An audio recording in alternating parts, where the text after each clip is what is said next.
Terkait hari ini wilayah pengaduan.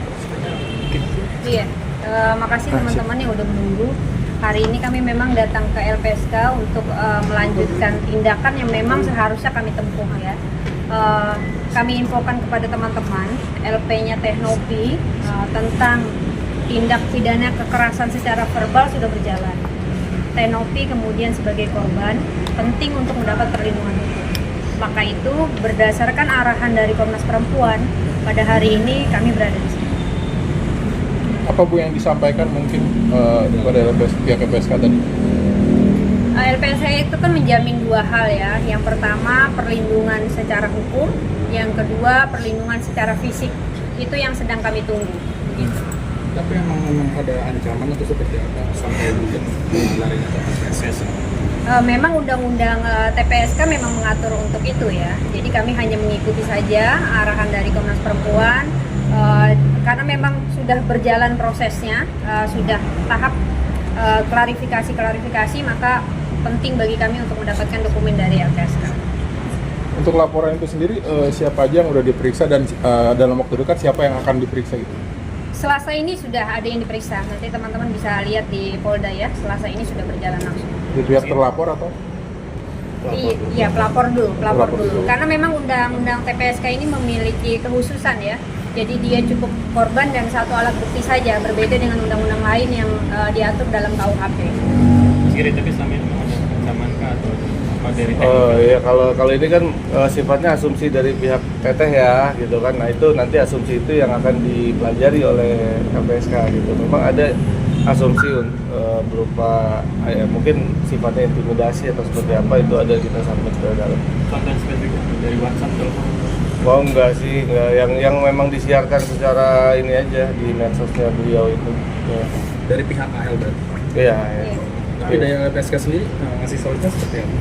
Solusi? Solusi dari Solusinya LPSK. yang pertama memang khusus untuk kasus ini Teteh tidak boleh muncul di publik gitu ya. Karena memang sudah sebagai korban, jadi tidak boleh muncul di publik. Makanya kemudian pada hari ini Teteh mohon maaf pada teman-teman tidak bisa memberikan statement apapun. Tapi kemudian karena proses ini berlanjut di Polda, maka kita ikutin saja prosesnya. Mbak, ancaman seperti apa sih Mbak yang Teknopi terima Mbak? Gimana? Bukan ancaman. Ini nanti kita, kalau itu kan nanti hasil dari LPSK-nya ya gitu. Kita hanya memasukkan asumsi dari sisi kita aja. Apakah diterima atau tidak sama LPSK nanti kan kita sama-sama tahu.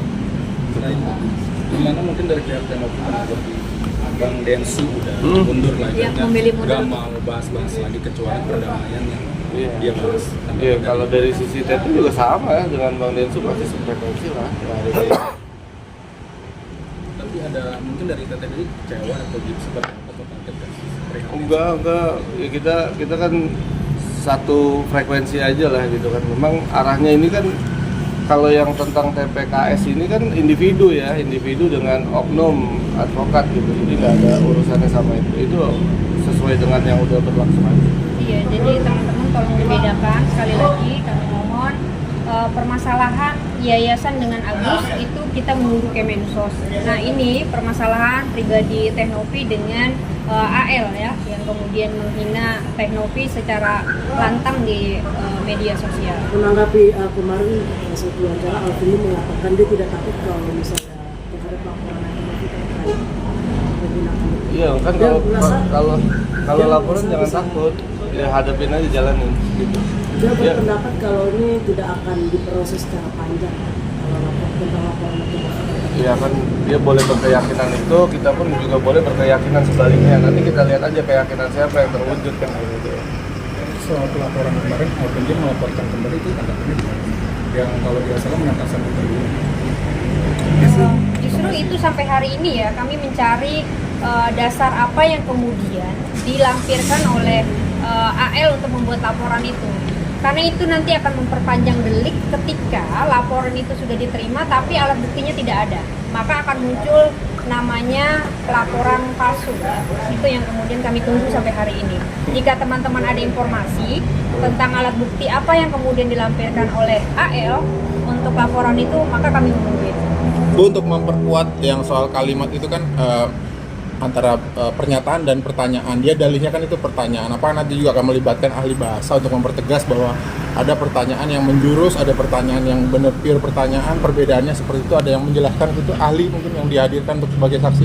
Iya, tentu kalau di dalam hukum pidana tentu kami akan menghadirkan ahli ya, baik itu ahli bahasa, ahli hukum acara pidana maupun ahli yang lainnya. Pasti itu akan ada gitu di fasenya. Densu juga mengkritik mungkin soal video parodi sama Tenor sampai akhirnya dilaporkan sama Alvin, itu seperti apa sebetulnya? Yang mau ditanya kritik Bang Densu atau dilaporkannya kontennya? Dari Densunya sendiri terkait dengan video Oh, yang sama oke. Ya kalau terkait video itu kan secara individu kayaknya di VT sudah diklarifikasi ya, bahwa maksud dan tujuannya bukan dari individu, itu merupakan satu serangkaian live event gitu kan, dan secara individu pun sudah dimohonkan untuk di take down dan sudah di take down. Yang kemudian selanjutnya tentang LP itu kan ya kita sama-sama aja, dia yang menuduh, dia yang membuktikan. Ada nggak dia bisa membuktikan di situ ada inisial atau nama yang disebut dalam parodi? Itu aja. Kita hanya klarifikasi aja kan. Ini di sini melaporkan Nopi sendiri bukan saksi ya. Ini Nopi yang melaporkan bukan saksi. Nopi sebagai korban di sini. Sebagai korban karena laporan Nopi pada minggu ini sudah berjalan untuk terlapor saudara AL dalam dugaan tindak pidana kekerasan seksual secara verbal. Tapi kalau menurut LPSK namanya kekerasan seksual non fisik.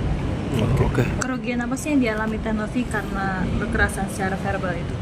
Banyak itu, banyak. Jadi mungkin ya nanti kita juga bukan nanti sih, udah kita bikin ya di situ bahwa dalam aktivitasnya ada penurunan gitu kan. Dan secara data pun bisa kita buktikan ada berupa algoritma penurunan. Nah, itu banyak hal gitu. Penurunan apa itu berarti? Penurunan aktivitas gitu kan. Ya. Jadi memang banyak hal yang menurun seperti itu, dan itu bisa dikapitalisasi atau bisa disebutkan sebagai kerugian. Mentalnya Tenovi sendiri gimana? Kalau mental nanti tanyakan aja langsung ya, tapi karena ini udah masuk LPSK jadi tetenya belum bisa banyak komunikasi banyak. Iya, itu tadi kerugian secara material ya. Kerugian secara material memang sejak kasus ini bergulir maka ritme pendapatan Tenovi jauh sangat menurun. Nah, itu nanti kami akan buktikan di kepolisian ya. Selain itu juga penting bagi kami menuntaskan kasus ini agar ini tidak menjadi bola liar. Ketika ini tidak dituntaskan di ranah hukum, maka kemudian pernyataan yang menggiring oleh AL akan menjadi sebuah kebenaran. Yang ini kemudian akan menjadi virus-virus bagi kita semua bahwa menghujat seseorang itu dianggap dilegalkan gitu. Itu yang kemudian saat ini sedang kami perjuangkan. Ini kan kasus terus berjalan ya. AL akan berobat ke luar negeri itu gimana nih, mungkin apakah dugaan menghindar setelah saling lapor atau seperti apa? Kalau proses hukum sih pasti akan tetap berjalan ya. Saudara AL itu pasti akan dimintai pertanggungjawabannya di akhir ya. Karena memang yang pertama adalah pelapor, saksi-saksi, saksi ahli, baru kemudian terlapor. Mbak, laporan AL di Polda katanya terkait undang-undang ITE, pencemaran nama baik, sama Tenovi juga mengatakan bahwa AL hati-hati aja. Usianya nggak lama lagi. Nah itu yang kami sampai hari ini nggak ketemu nih teman-teman itu di mana gitu ya, kata-kata itu adanya di mana. Kami bersama tim dan juga Tenovi membuka sosmednya Tenovi kembali, itu sama sekali tidak kami temukan. Gitu. Dari donatur kan pihak berkirim kalau nggak salah ada alang-alang mungkin terkait uang donasi. Dari pihak Tenovi ada komunikasi nggak sih? Oh, kalau dari donatur, kita yayasan tuh udah terima somasi lagi ya dari perwakilan kuasa hukum donatur. Nanti isi somasinya ditanyakan sama Pak siapa kuasanya, Pak Risman ya atau Pak Pablo. Itu ada sih, ada somasi. Kita ada komunikasi ya berupa somasi jawaban terkait dana. Terkait update Kemensos, mungkin kapan akan ada panggilan bukan lagi? Sampai hari ini, sampai detik ini sih kami belum ya. Tapi infonya sih dalam minggu-minggu ini akan ada update. Berarti sebelum tahun baru atau sebelum? Semoga doakin biar ini tuntas ya, kasusnya Agus dengan yayasan segera tuntas. Mbak, alasannya Tenovi belum mengembalikan dana donatur ke Agus apa sih Mbak? Yang pertama karena adanya amanah dari para donatur. Itu itu yang pertama. Karena Teknovi sekarang berada di fase jika kemudian itu dipindahkan ya, baik itu ke Agus ataupun ke pihak manapun yang mengaku itu, maka Teknovi ketumpukan masalah gitu. Itu yang kemudian Teknovi membiarkan itu berada di tetap di yayasan. Mbak, terkait uang donasi tersebut yang masih di yayasan, kabarnya itu karena ini sudah perkaranya berjalan, apakah nantinya tunggu keputusan dari persidangan atau seperti apa? Iya, memang ada dua kemungkinan yang kemudian bisa dilaksanakan terhadap dana donasi itu. Yang pertama putusan pengadilan, yang kedua yang saat ini sedang kami tempuh adalah menunggu hasil dari keputusan Kemensos. Oke.